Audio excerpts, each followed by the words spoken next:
ka nyo naman sa aking balat. At yung mga Ilocano dyan, nakikita ko kayo kahit madilim. Ngumiti nga kayo! Yan! Ang sabi nila, meron daw solid north! Ako na mismo ang nagsasabi sa inyo, ang solid north, narito na sa EDSA!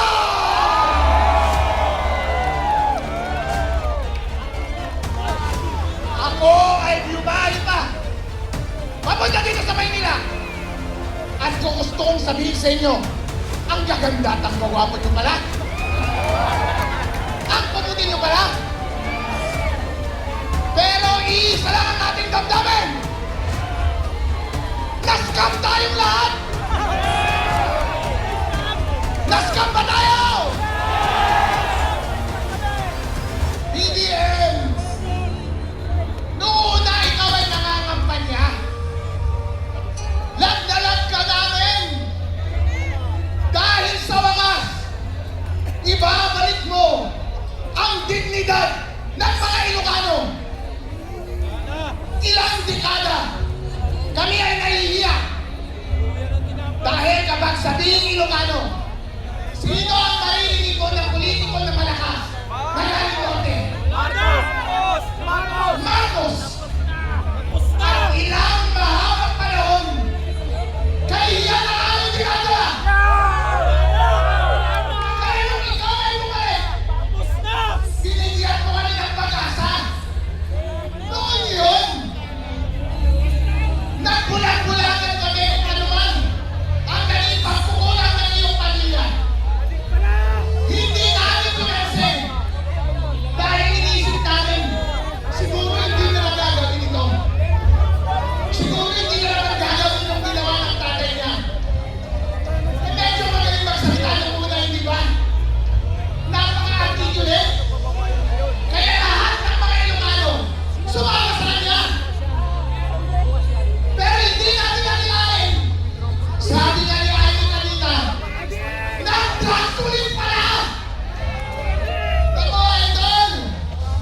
Kaya pala, pagkatapos mong manalo, hindi ka na namin narinig yung lakas ng iyong hila, ng lakas ng iyong politika. Biglang nawala nung ikaw ay umupo na. Sino ang aming nakikita mo ka? Si Tambalos Los! Hindi yan ang sinuportahan namin! Lahat ng ginawa kanila, lahat ng ginawa nila, puro magnanakaw! Anong nararamdaman namin? Hindi nakakahiya! Ano pa ang ginawa mo sa kapwa mo Ilocano? Ako Ilocano ako. Lahat ng nakikita kong pagkakamali ng iyong gobyerno, linalabas ko sa social media. Ano ang ginawa mo? Kinasuhan mo ako at pinakulong mo ako! Okay ng tanong! Apayin na natin yung kanyang DJ! Ba't meron? Arrestuin si George Garcia! Arrestuin si George Garcia! Arrestuin si George Garcia! Si George Garcia! Na hindi kasalanan ni Marcos. Si George Si Bongo Garcia! Marcos. Pero bossing, sa sobrang mahal mo, hindi mo na nababantayan ng tao mo.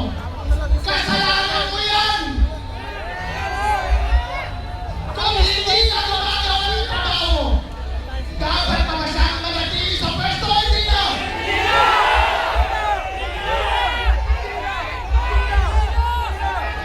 Sa lahat ng mga Pilipinong may dignidad, lahat ng mga pinakamatatapang ay narito na. Kahit na sino Pilipino na nakikita na binabawi na sila ng kanilang liderato, ng kanilang presidente, hindi na sila nilarespeto. Kahit pareho pa kayo ng salita, kahit pareho pa kayo ng fighting. Pero, kung ikaw ay garapalang pula, ayaw ka na namin!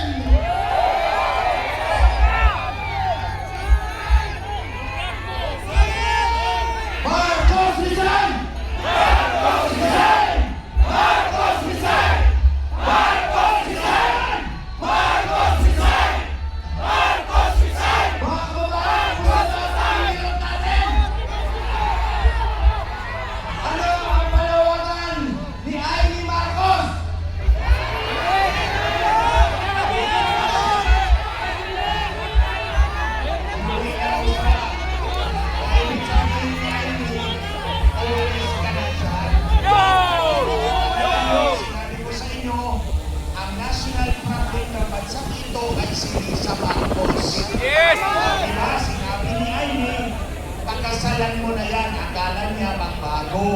Yung pala silang dalawa, tandem sa Cocaine. Ayun!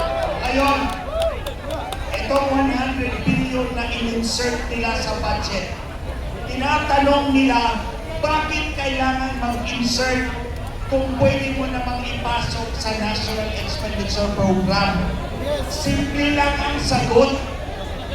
Kapag nasa NEP, si Congressman ang tatanggap ng sohol, hindi si Marcos.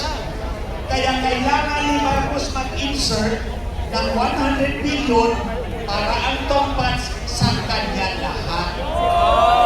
Hindi ang droga, kundi ang pagnakaw ng pera ng sambayanang Pilipino ay lay at play directly on Marcos Jr. Tandaan nyo, ang Fort Bonifacio hindi binabaha kahit anong bagyo. Pero bakit yung komunidad natin ulan lang, baha na at hindi nasusolve ang problema dahil ninanakaw nila? And nobody exemplifies it more than this president. Ito, basta Marcos magnanakaw. Alam na natin yan. Ngayon, ito, General Browner. Brownie! Si Brownie! Si Brownie! Si Brownie! Si PNP. O, kayo. O, Natalis, General Natalis. Alam nyo na, nag-drug addict yung Pangulo. Arestuin niyo na! Susunod pa ba kayo sa kanya? Hindi na! Kami, hindi kami susunod. Lalaban kami. Dahil we are identified people. Kahit pa naghihirap kami, naluluyon kami sa baha. Alam namin lumaban at ayaw namin ang bangat ng Pangulo. Marcos resign! Marcos resign! Marcos resign! Marcos resign! Marcos resign! On Marcos resign! On behalf ng United People's Initiative, sa pamumuno ni General Romeo Pulis at hundreds ng military uniform personnel, maraming salamat! Ang pangalan ng bayan ay dahil sa inyong lahat! At yung mga kababayan natin nasa Luneta, maraming salamat po sa inyong lahat! Ulit patawagan natin, General Romeo Browner, sir! Nung humarap kami sa inyo, sinabi namin lahat ng problema ng bansa sa harap ng mga senior generals from J1 to J10. Ngayon yung napatunayan na ang sinasabi ng mga retired ay tama. Ngayon, General Browner, sir, inuutusan ka ng taong bayan. Chief PNP, Arestuin! General Arestuin Martinez, ang mga adik! inuutusan ka ng taong bayan. Tama ninyo ang mali! Huliin ninyo ang nagkasala! Pamawain ang lahat ng nagkakaw! President Marcos, you are fired!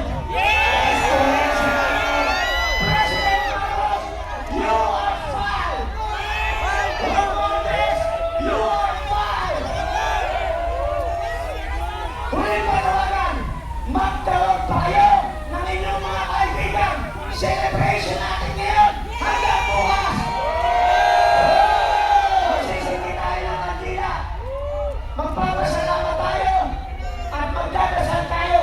Pasalamat sa ating dakilang lumikha.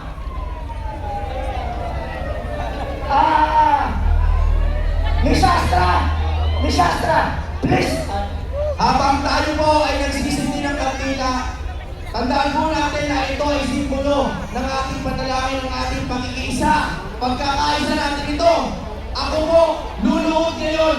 Ako po ay luluhod sa ating dakilang Panginoon una sa lahat. Pero pangalawa, lumuluhod din po ako sa mga mayayaman, sa mga edukado, sa mga businessman, sa mga bulag pa rin hanggang ngayon. Nakita niyo naman po, nag-withdraw na ng support, pati sariling kapatid. Ngayon, tayo ba ay hindi pa rin sisigaw ng Marcos resign? Marcos resign! Marcos